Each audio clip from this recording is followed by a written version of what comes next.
7. Con este episodio quedan 7 para lo que va a ser el final de esta primera temporada de Detrás de Cancha Radio. Bienvenidos. Hoy vamos a estar conversando con Leandro Zapponi, alias El Sapo, de Fútbol Total, periodista argentino. Nos va a atender desde Buenos Aires para, conversar con él, sus inicios, su trayectoria, esta etapa que vive con DirecTV Sports, también con TNT Sports. Y vamos a estar ya llamándole para conversar con él también de los tópicos, fútbol argentino, cómo puede volver el fútbol argentino con toda esta polémica de la pandemia y demás. Así que vamos a irle ya llamando para conversar con él. Hola. Leandro, ¿cómo estás? Muy bien, Alejandro, ¿vos? Todo bien, gracias a Dios. Bienvenido a Detrás de Cancha. Bueno, muchas gracias. Un placer. Bueno, Leandro, vamos a comenzar con tema actualidad, ¿no? ¿Cómo estás viviendo la cuarentena? ¿Cómo te ha tratado? Hasta ahora bastante mejor de lo que pensaba. Si bien ha cambiado muchísimas cosas en la vida de todos, no poder salir, no poder tener el contacto con los amigos, con la gente, no ir al trabajo, trabajar desde casa para un periodista es raro, para los que hacemos partidos de fútbol más, nos ha cambiado todo, pero dentro de todo y mientras dure este tema, creo que lo estamos llevando bastante bien acá, pero es duro, es difícil porque necesitamos volver a la vida de antes, que va a ser difícil que en el corto plazo la volvamos a tener, así que hay que acomodarse a toda esta nueva situación. Y algo muy puntual con eso, la vida de antes. Sabemos, o podemos creer que quizás el fútbol no vuelva a ser como sabemos que es. Mismo caso el tema de la economía dentro del fútbol, ¿no? Con esos fichajes que a veces pasa de las cifras. El periodismo también puede cambiar a raíz de toda esta situación. Yo creo que, digamos, hasta que se normalice, entre comillas, todo, va a ser, obviamente, una situación desconocida para todos y de lo que se venía tratando. Pero una vez que aparezca la vacuna, una vez que se vaya, entre comillas, volviendo a la normalidad, vamos a volver a lo que veníamos teniendo nosotros en el día a día, me da la sensación. Hoy nos alarma, nos pone en otra circunstancia esta situación, pero yo creo que en algunos meses, 18 tal vez, año y medio, yo tengo la ilusión de volver a lo que era la vida. Yo no creo que esto sea para siempre, prefiero pensarlo así. Ahora, la verdad es que es una quimera, digamos, nadie tiene la certeza de cómo va a ser. Y en cuanto al periodismo, probablemente en este tiempo sin vacuna nos vaya a cambiar en varias cosas.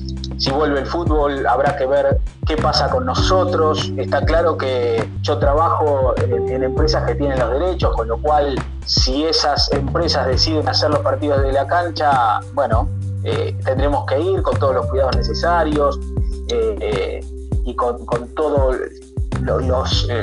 la rigurosidad del caso, y lo que hoy estamos viviendo como algo que empezó a quedarse con nosotros. Y si son partidos en los cuales no hace falta ir a la cancha, como los de Europa, estaremos con otra situación en la cual volveremos a lo que era más o menos normal, porque a nosotros eso no nos afectaba o no nos tendría por qué afectar.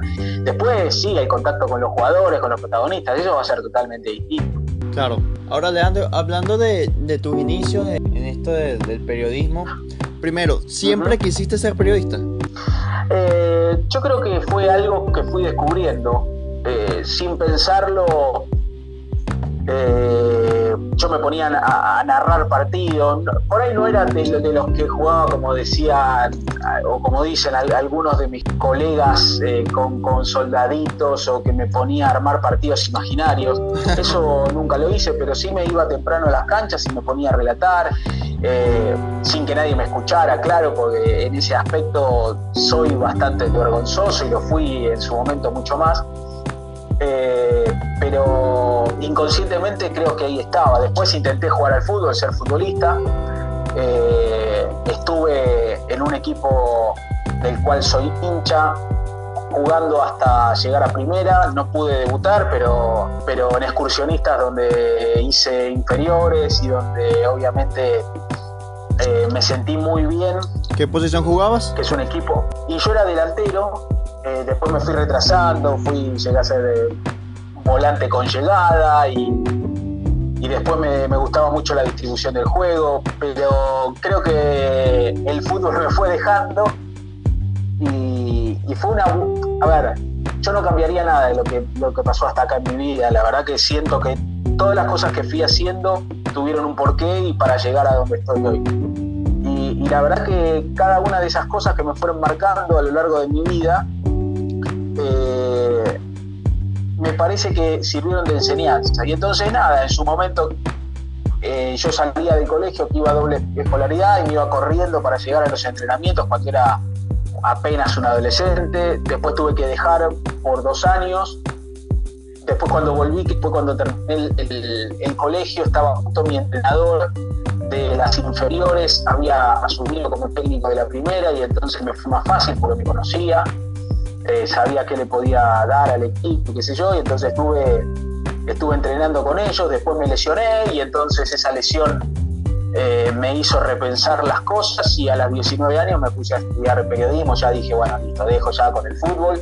Además, al ser un equipo del ascenso de la Argentina, excursionistas, sabía que tenía medio un techo, no sé si iba a vivir definitivamente del fútbol, me quedaba muy lejos la primera, y creo que fue una muy buena decisión. Y ahí a los 19 años ya definitivamente yo tenía 2 opciones para mi vida, que era ser periodista o ser profesor de educación física, algo que siempre me gustó también. Y me incliné por el periodismo porque soy un apasionado de relato, digamos. Yo no es que quise ser periodista, sino que siempre quise ser relator.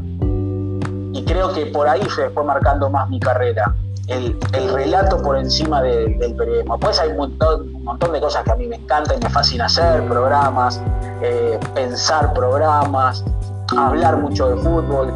Ahora, yo creo que llego a ser periodista por el relato y no al revés. Tengo entendido que tu primer empleo fue en el diario Le. Claro, yo empecé a estudiar periodismo en el 99 en Deportea, y ahí en esa escuela de periodismo tenés el primer año, que es periodismo gráfico puro, los primeros 2 años periodismo gráfico puro, y en el tercer año tenés radio y televisión, o por lo menos así era, no sé ahora, pero en ese momento era así. Cuando vos pasás al tercer año, te ofrecen a los que más se destacaron en esos primeros 2 años pasantías en ese momento había en distintos medios, ¿no? Y a mí que eran gráficos todos, y a mí me ofrecieron en Olé, y bueno, obviamente dije que sí, así que ahí empecé con 1 año en Olé, que fue simplemente una pasantía, pero obviamente, o sea, no me pagaban muy poco, me pagaban el viático, y yo me iba a todas las canchas de ascenso, y es por ahí para escribir 10 líneas, 15 líneas de lo que fue el partido y poner puntaje a los jugadores. Ese fue digamos, todos tenemos que arrancar por algún lado, y fue un comienzo que a mí me sirvió porque me dio armas para moverme, me hizo crecer, obviamente, porque si bien estás representando a uno de los medios más importantes de Argentina, en realidad pasa partidos bastante humildes y de categorías menores, y no es fácil tampoco saber que por ahí, después de ir en un viaje que tardás 2 horas y te cuesta casi todo el sábado, por ejemplo, después escribís tan poquito. Pero bueno, son comienzos, son inicios, y yo estoy muy agradecido también a la posibilidad que me dio Deportea para entrar al diario Olé, aunque sea 1 año, y al diario Olé por confiar obviamente en lo que yo escribía. Y después de allí que terminas tus pasantías, ¿cómo siguió tu trayectoria? Bueno, directamente me aparté del medio gráfico, y empecé a buscar directamente qué hacer con la radio, en principio, porque obviamente llegar a la tele era un sueño, pero mucho más lejano, digamos. En la tele vos no podés ir a un partido. Ahora por ahí depende de los derechos, pero por ahí podés ir con un celular a transmitir un partido. Ahora hay muchos medios en la Argentina y también hubo muchas discusiones a raíz de eso, que siguiendo las distintas campañas, en vez de hacerlo de los equipos, en vez de hacerlo por radio como es habitual, claro, empezaron a hacer mini transmisiones por YouTube en vivo. Y después, bueno, acá hubo mucho lío con eso, porque obviamente las empresas que tienen los derechos no estaban de acuerdo, porque ellos ponen mucha plata para que después, bueno, vaya alguien a explotar algo que ellos no explotan también, porque hay que decirlo. Entonces, en ese momento, a mí lo que más me interesaba era hacerme un nombre como relator. Y bueno, me puse a buscar radios. Primero fue proyectos con compañeros míos de Deportea. Al año siguiente, después de haber egresado, paralelamente yo trabajaba en un colegio como recepcionista, pero trabajaba después de estudiar, y después, bueno, me quedé tiempo completo ahí siendo preceptor. Gracias a Dios, en ese momento mis papás confiaron mucho en mi instinto y me apoyaron, porque, bueno, también hay que decirlo, ¿no? Yo la plata que recibía prácticamente iba toda para mis transmisiones, y eso me mantenían en ese sueño que tenía. Después de algunos intentos, la casualidad hace que un día en un colectivo, yendo a la casa de mi abuela, me hacen encontrado con uno de mis ex profesores de Deportea, que sabía de mis ganas por relatar, y de hecho él nos había prestado a mis compañeros y a mí el estudio un par de veces para practicar, para hacer un demo, y me cuenta que él estaba haciendo en ese momento un curso de relato y comentario con dos periodistas que en ese momento trabajaban en Radio Rivadavia, que no era la Radio Rivadavia con la que yo crecí, sino que era una Radio Rivadavia que estaba un poquito más tirada abajo, y ahora tratan de resurgir, pero bueno, ellos estaban en la Gran Deportiva, un programa que tiene 1000 años, y que eran el polaco Caín y Néstor Centra. Así que me pareció una buena idea perfeccionarme, y ahí fui, me perfeccioné con ellos. Dentro de eso me cuentan que uno de sus compañeros, uno de los que había entrado, el Leo Gentili, que es relator ahora de Radio La Red, él relataba la campaña de excursionistas, y entonces él, al haber entrado a Radio Rivadavia, necesitaba un reemplazante para cuando él no pudiera estar con la transmisión.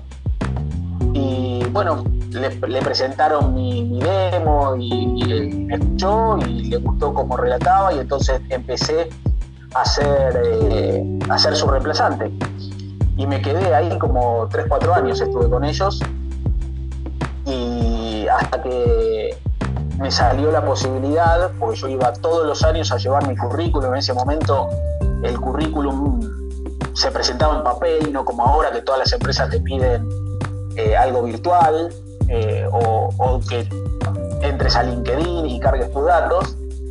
En ese momento yo me iba todos los años a Teis Sports, que en ese momento era el canal que transmitía los partidos de primera división en Argentina, y a Torneos, que era la productora.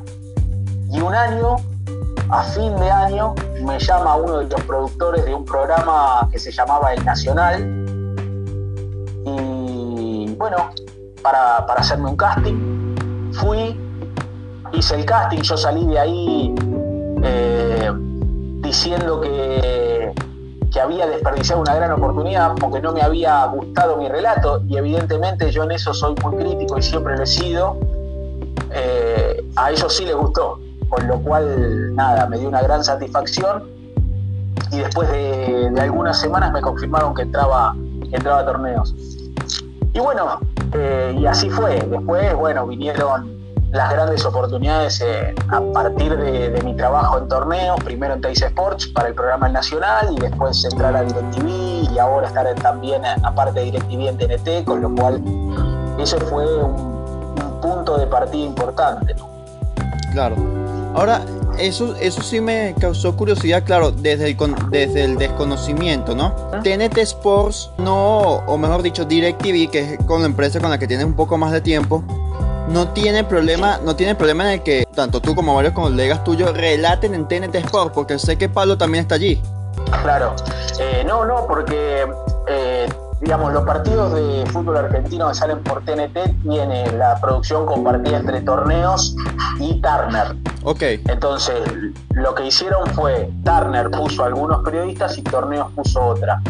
Y bueno, nada, habrá habido un acuerdo, la verdad que yo los detalles no lo sé, pero habrá habido un acuerdo a través de Torneos entre DirecTV y TNT TNT como para que algunos periodistas podamos hacer las dos cosas, mientras, imagino, no se superpongan entre ellos, así que esas ya son negociaciones que van más arriba. Obviamente a todos nos ofrecieron, nos preguntaron si queríamos aceptar esa chance y todos dijimos que sí, porque claro, relatar en el fútbol argentino era un sueño mío particular, sé que de todos, que se hizo realidad, ¿no? Claro. Ahora, Sapo, ¿cómo ha sido tu experiencia en DirecTV desde que ingresaste? Fue muy buena, la verdad. Yo trabajaba en Teis Sport, como te conté, o sea, trabajaba a partir de torneos, y un día, viendo que ahí tenía pocas chances de crecer, porque en realidad lo que hacíamos en Teis Sports eran los partidos, y yo hacía o campo de juego o relataba partidos que salían en Teis Sports Internacional para el exterior, partidos de primera, pero no, digamos, era un techo que estaba ahí, digamos, no iba a avanzar mucho más, porque encima mío nosotros creo que hacíamos 5 partidos por fin de semana, y ya encima mío estaban los 3 o 4 relatores, con lo cual era muy difícil que se generara ese hueco. No iba a haber más partidos en principio, y entonces un día fui a hablar con mi jefe. Yo soy muy amigo del Pipo Uriona, y con él compartía muchas transmisiones también del ascenso. Él ya había entrado a DirecTV hacía creo que un año o año y medio antes que yo, y un día hablando en una de los viajes que teníamos me dice que estaba muy bien ahí en DirecTV. Entonces fui a hablar con mi jefe para decirle, mirá, yo acá no sé, que no tengo más chance de crecer, que tengo un techo, que tengo que esperar mucho para ver si puedo relatar, no habrá chance de entrar a DirecTV. Y entonces quedó esa conversación ahí en el aire, y un día le mando un mail preguntándole si ya estaba planeando yo las vacaciones del año siguiente, de enero, esto era en agosto, y lo que nunca mi jefe me llama, porque él siempre me contestaba mail, pero difícilmente me llamaba. Sí. Y me dice, ¿viste lo que hablamos la otra vez de DirecTV? Bueno, creo que podés entrar, así que no saques nada de las vacaciones, déjame ver cómo lo manejo. Y a la semana me dijo que había una reunión, y me junté con toda la gente de DirecTV, me dijeron que era el momento de abrir. Ahora DirecTV tiene cada uno de los países, antes no, pero cada uno de los países tiene un fee, entonces se abría el fee Argentina. Ahora está Uruguay, ahora está Colombia, ahora está Chile, pero antes salía todo desde acá. Y en ese momento justo cayó con mi pedido, y la casualidad que DirecTV había pensado en ampliar el mercado particularmente para la Argentina. Y bueno, y ahí fui, me junté, la idea era arrancar primero siendo notero, más relato de partidos, del noticiero de acá y de algunos de los programas que iban a salir para la Argentina. Había un programa que conducía Barsky, Juan Pablo, Puro Concepto, al mediodía, y después también empecé con Debate Fútbol Argentina en El Piso. Y bueno, se fueron abriendo las puertas, fui creciendo, llegó a mitad del año siguiente, en 2015, yo fui 2014, y a mitad del 2015 empieza Chile y me llevan ahí también como parte del staff de Fútbol Total, y a partir de ahí ya empecé siendo más habitual en Fútbol Total, y nada, mi exposición en Latinoamérica se multiplicó. Claro, me imagino. Y la experiencia, ¿no? Durante esa Copa América de Chile. Mirá, yo lo marco y lo digo siempre y cada vez que me preguntan, para mí fue, mirá que yo después tuve la bendición de estar en Juegos Olímpicos en Río y en el Mundial de Rusia. Pero como esa Copa América creo que no va a haber una experiencia similar, por más que siga yendo, ojalá, a mundiales y Juegos Olímpicos, por la simple razón de que fue la primera y a mí me marcó mucho. Me marcó por el protagonismo que llegué a tener, me marcó porque me fui con muchos amigos, porque para mí significó la entrada por la puerta grande, la generosidad de Pablo, conocer el día a día de mucha gente que termina siendo para mí muy especial, como Pablo, por ejemplo. Yo a Pablo siempre lo voy a destacar porque para mí, a mí no me gusta decirle líder, como le dicen todos, pero no porque no lo sienta, porque yo creo que Pablo es un gran líder nuestro, es un gran ejemplo a seguir que tenemos todos. Pero no me gusta por una cuestión de que yo siento que Pablo es una persona que trasciende ese mote, y conmigo siempre ha sido muy generoso y me ha enseñado muchas cosas de ese liderazgo que él tiene. Por ejemplo, él me ha enseñado y me lo demostró en esa Copa América, que yo no era conocido, digamos, la gente no sabía ni quién era en Latinoamérica, en un programa que en esa Copa América tuvo el pico máximo. Conseguimos llegar al millón de menciones, algo creo que no se va a repetir nunca, menos en ese momento, en ese tan corto plazo. Y una de las cosas que saco y que me voy a llevar siempre es que Pablo demostró que él es tan generoso que a él no le preocupa solamente el lucimiento personal. Él sabe y es muy seguro de sí mismo que si nosotros, todo lo que componemos y hacemos Fútbol Total, brillamos, el programa brilla y todo va a ser mejor. Hay otros que prefieren brillar ellos y se olvidan de todos los otros. Y Pablo me ha enseñado que no es así, que el camino tiene que ir por otro lado, que el camino debe ser que si hay un producto que tiene 15 personas, 16, como somos en Fútbol Total o más, ¿no? La verdad que no los tengo contados, pues la verdad que somos un montón. Si todos brillamos, el producto va a ser mejor. Porque si fuera Pablo solo, y probablemente el día que Pablo no esté bien, el producto esté mal. En cambio, si él se sostiene en todos nosotros, él se puede dar el lujo de un día, porque somos todas personas, no estar bien. Total, él sabe que el producto va a estar igual, va a crecer y va a triunfar. Y esa es una de las cosas que me dejó esa Copa América, que yo llevo en mi corazón y la voy a llevar siempre en mi corazón por el cariño que recibí, no solamente de la gente de Chile, de todos los hinchas que viajaron para esa Copa América y que pasaban por el Costanera donde nosotros hacíamos el programa para saludarnos, para expresar lo que nos querían, admiraban, miraban, y para mí fue espectacular y creo que para mí siempre va a ser el punto más importante de mi historia con DirecTV, que ya lleva, gracias a Dios, 5 años y espero que tenga muchos más. Muy bien. Haciendo un pequeño inciso futbolístico, esa Copa América de Chile fue la segunda, ¿no? La segunda final consecutiva que perdía Argentina. Y te pregunto, ¿qué le hace falta? No, bueno, después vino la Centenario. No, bueno, claro, pero contando la del Mundial. Ah, bueno, sí. Ahora, ¿qué le ha faltado a Argentina para terminar de dar el golpe en la mesa? Aún y sabiendo que hay buen equipo en la selección. ¿O ha habido buen equipo en la selección? Mira, yo creo que si nos remitimos a todas las finales, y vas a decir, este pibe está loco y no analiza mucho el fútbol, pero yo creo que a la Argentina le faltó suerte. Le faltó suerte en la final del Mundial, jugando mejor que Alemania, tal vez en el mejor partido de Argentina en una Copa del Mundo que fue bastante discreta para Argentina, pero llegó hasta la final. Pero no fue el equipo arrollador que por ahí vimos en otras oportunidades. Argentina llega a la final de Brasil jugando bastante discreto y dependiendo de alguna genialidad que en yo creo que en general fueron las genialidades de Messi, acompañadas por alguna de Di María, alguna de Higuaín. Ahora, en la final le faltó la suerte que sí tuvo la del 86. Digo, la del 86 está muy bien ganada y no atribuyo la suerte a esa final. Pero si nos vamos al 86, nos vamos a encontrar con que Argentina ganaba 2-0 y Alemania le empata. Y en casi la última jugada, Maradona mete una pelota espectacular que Burruchaga define entre las piernas del arquero de Alemania. ¿Y por qué marco entre las piernas? Porque es el único lugar donde podía pasar esa pelota. Y eso me da la sensación que es algo que no tuvo la de Brasil.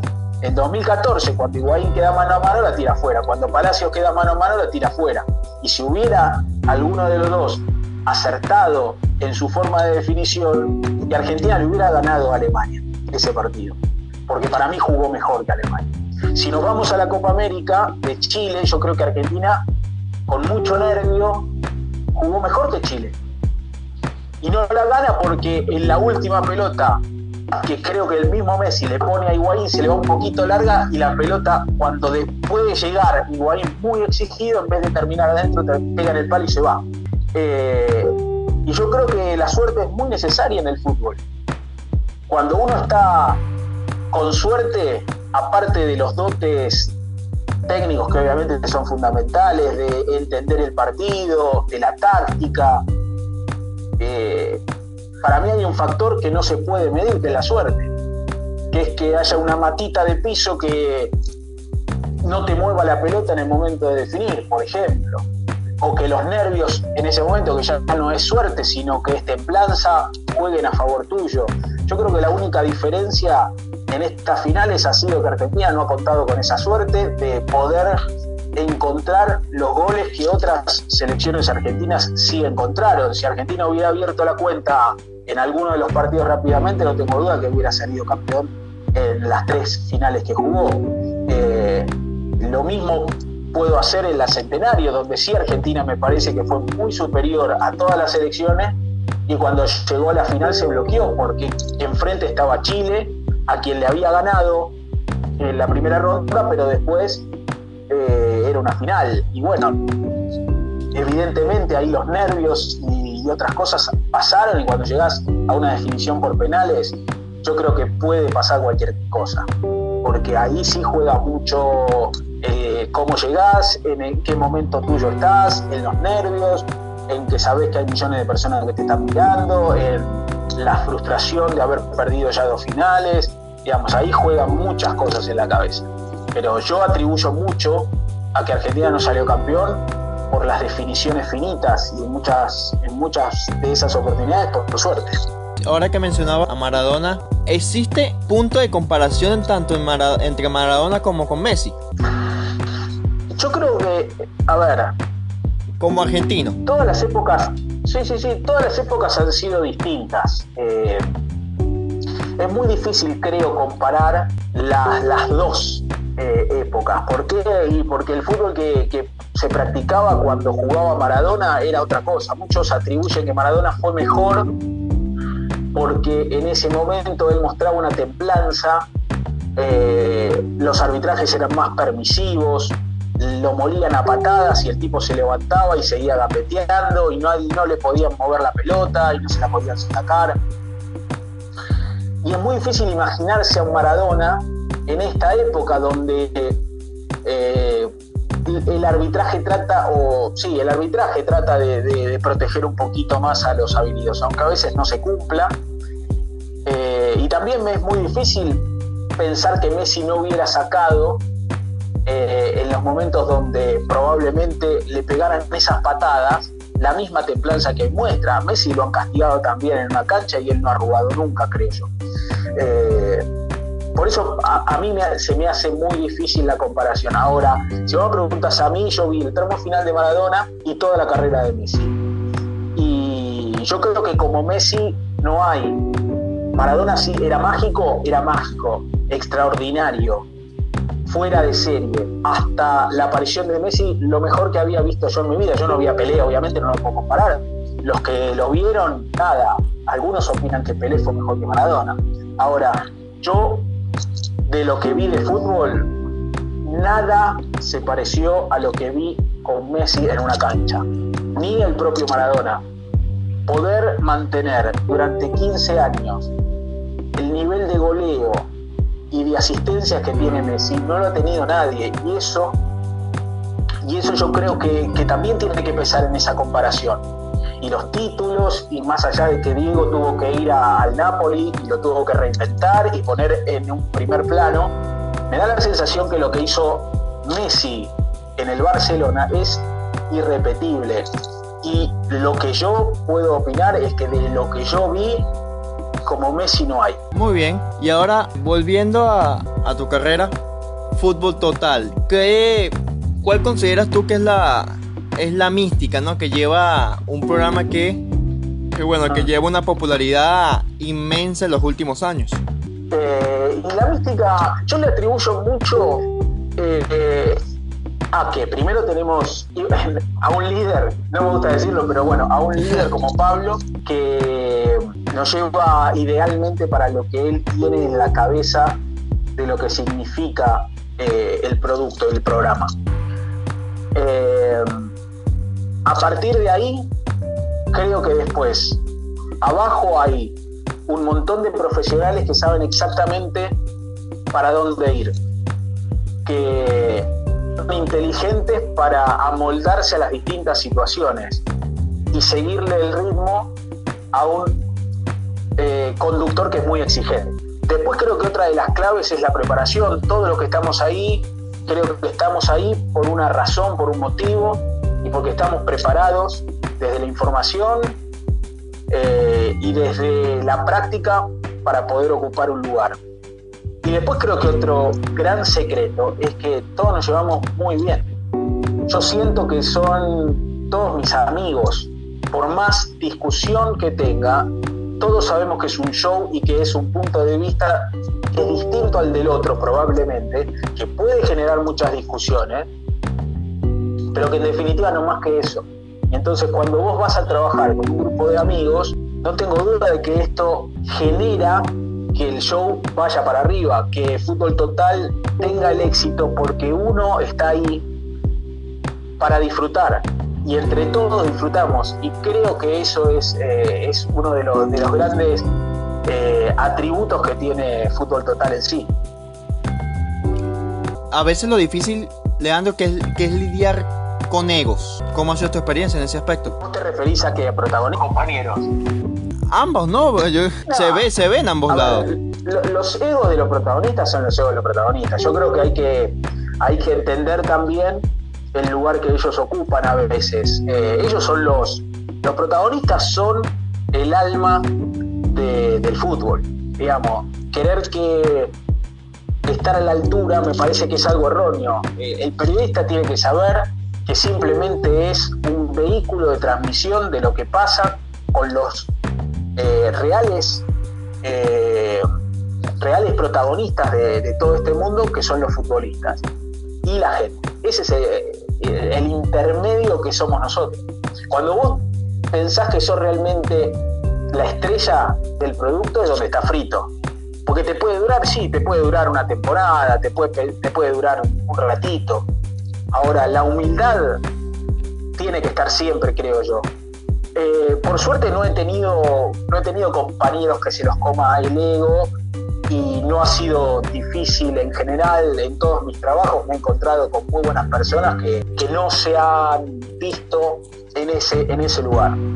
Y el protagonista es el protagonista, qué sé yo. Algunos tienen egos más complicados que otros y te tenés que ir amoldando, y otros son mucho más sencillos, mucho más terrenales, y esos son creo yo, los que después también se ganan un pequeño elogio y una mueca de alegría en el momento de que vos vas a hacer una nota. Y bueno, yo sé que si tengo que hacer una nota tal, bueno, va a ser menos complicado que otro y la historia va a fluir. Entonces, por ese lado creo que hay que saber manejar los egos. Después, nada, es algo normal como en todas las profesiones. Y en cuanto a que el periodista pueda ser amigo de la fuente, ¿estás de acuerdo? Yo no cierro las puertas. Yo no tengo la verdad amigos futbolistas. Tampoco te digo no planeo tenerlo, qué sé yo, creo que son situaciones que se pueden ir dando. Porque somos personas, porque me llevo muy bien con muchos, pero amigo no tengo. Lo que sí te puedo decir es que mientras cada uno tenga claro cuál es su papel, no debería haber ningún tipo de problema. Es difícil, y sí, ¿por qué? Porque si a mí me tocara criticar a un amigo que juega al fútbol, y por ahí no le cae bien algunas cosas que digo, está claro que uno, si tuviera ese sentimiento real de amistad, por ahí aplacaría un poquito la crítica, que tampoco me parece mal, porque hay cosas que se pueden decir de otra forma. Ahora, si el futbolista se enoja porque piensa que el periodista es amigo y no lo deja ejercer con la libertad que tiene que ejercerlo, y bueno, ahí estamos hablando de una cosa más brava. Pero en principio, bueno, yo tengo la suerte de tener muy buena relación con un montón de futbolistas, de técnicos, pero que entiende que nada, es mi trabajo. Nunca ninguno me vino a plantear nada y siempre he tenido, por suerte, la misma relación con los que considero que tengo, no te diría una amistad, pero sí llevarme muy bien. Es difícil y puede ser, pero ahí está la conciencia. Ahora, una entrevista que todavía no se te haya dado, que una entrevista que sea deseada. Y bueno, Messi, por quien tengo una devoción enorme, pero después, bueno, sacamos Messi, y a mí siempre me gusta hablar de fútbol con los que siento que comparten la misma filosofía futbolística que tengo yo. Me gustaría hablar con las estrellas mundiales, con todo, con Cristiano me gustaría hablar, por ejemplo, también, por más que yo lo critico bastante. Con Ronaldinho me gustaría hablar, obviamente, con el gordo Ronaldo, un fenómeno, me gustaría. Con Maradona me gustaría hablar, pero no sé si con el Diego de hace 20 años, 15 años. Con yo no sé si es muy fácil hablar. Me gustaría hablar con un montón, qué sé yo. Me gustaría hablar mucho con Guardiola, que es otro de los que yo admiro profundamente por cómo entiende el fútbol. Me gustaría hablar mucho con Zidane también, para ver cuál es el éxito, cómo puede ser que haya alcanzado lo que nadie en su primer año y medio en el Real Madrid, o en realidad, bueno, haciendo sus primeras experiencias, ¿no? Porque agarró y a los 6 meses al año y medio fue campeón de la Champions. Hay muchas personas que me encantaría entrevistar, y hay muchas otras que me gustaría entrevistar, pero después quedarme hablando con un café de por medio y sin micrófono, porque creo que ahí saldrían muchas más cosas, porque la sinceridad no se ve en un micrófono. En un micrófono se hace una nota, algunas preguntas y respuestas, pero si vos querés sinceridad por parte de alguien, te tenés que sentar a tomar un café y a charlar, y ahí vas a tener la sinceridad en serio. Es así. Ahora, Leandro, ya para ir terminando y agradeciéndote de primera mano estos minutos de tu tiempo, consejos para las generaciones futuras del periodismo. Mira, yo creo que es fundamental estar formado, que hay que leer mucho, hay que informarse mucho, y después está la responsabilidad con lo que uno toma el trabajo. Yo siento que hay muchos que no se lo toman en serio simplemente porque les es fácil entrar, o su camino ha sido mucho más corto. Al principio de nuestra charla yo te contaba y te decía que siento que no cambiaría nada de lo que hice hasta acá para llegar hasta acá. Y eso se debe a que a mí me costó mucho entrar. Yo al medio masivo entré a los 29 años. a torneos entro a los 29 años. Yo había egresado a los 21 de la escuela de periodismo. Así que imagínate la cantidad de cosas que hice en radios menores, en programas que pagué, en transmisiones de radio, en las canchas humildes a las que fui. Y yo creo que eso me ha dado una perspectiva de lo que significa para mí hoy estar en un medio que me paga para hacer lo que me gusta. Yo no lo siento como un trabajo pesado, sino como haber recogido todo lo que sembré. Y eso también me da la responsabilidad de cuidarlo, de amarlo más, de disfrutarlo más. Entonces, si tengo que decir un consejo, es que hay que ser muy responsable con el lugar que uno ocupa y tomarlo como tal, como lo importante que puede llegar a ser para cada uno de nosotros, dar información, que la gente esté del otro lado escuchando, porque quieras o no, la gente escucha y mucha de esa gente repite, a veces sin pensarlo, y formás su opinión. Y muchas veces hasta incluso cambias opiniones de la gente que está pensando una cosa y que termina pensando otra por lo que vos dijiste. Entonces creo que hay que tener mucha responsabilidad y creo que la tengo, y ese sería un mensaje y un consejo para los que estén escuchando del otro lado, ¿no? Muy bien, Leandro, de verdad, Sapo, agradecido contigo, como ya te lo había dicho, y seguirte deseando éxitos. Bueno, muchas gracias, Ale. Para mí ha sido un placer, y lo mejor para vos también, y para toda la gente que está escuchando. Para mí me sentí muy cómodo, estuve la verdad pasando un muy buen momento, así que te agradezco eso a vos. Gran abrazo, hermano. Abrazo grande, cuídate. Ese fue Leandro Saponi, relator, periodista argentino de DirecTV Sports, TNT Sports. Bueno, hablando de sus inicios, su etapa como cuando fue futbolista, de cómo comenzó en el periodismo, sus primeros empleos, algunas anécdotas que ha tenido que pasar para llegar a donde está hoy en día, su experiencia obviamente en un programa de tanta envergadura como Fútbol Total, también charlando, ¿no?, propiamente sobre la selección argentina, sobre Messi, sobre Maradona, sobre posibles metas, ¿no?, dentro del periodismo que se traza Leandro, bueno, con ciertos invitados. Y bueno, la verdad que fue una grata charla, una muy buena charla. Y así que bueno, los esperamos en el próximo episodio. Nos seguimos acercando a ese final de temporada 1, final de la temporada 1 de Detrás de Cancha Radio. Y será entonces hasta el siguiente. Chao, chao.